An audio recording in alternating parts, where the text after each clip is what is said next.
Hi there and welcome to my video on how to do the Capoeira Role.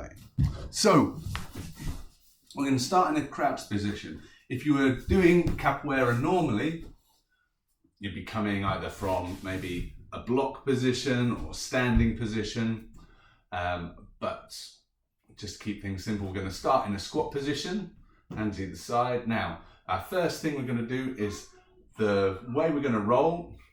The inside hand is going to reverse, so our fingers are pointing away from the way we're looking.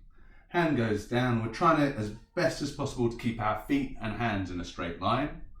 Then with our second hand, it's going to reach over and past, and it's going to twist so it also points away from us. Now with this, you can see it naturally twists your body away.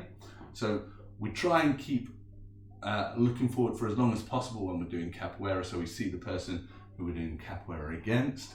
But as we're beginning to twist, our outside leg, which is the one furthest away from our hand, is going to be the next one moving. So our second movement's our hand, then our third one, we're going to step over past our hands, as I said, ideally in a bit of a straight line. So you'd be looking through your legs in order to see the person you're playing capoeira with.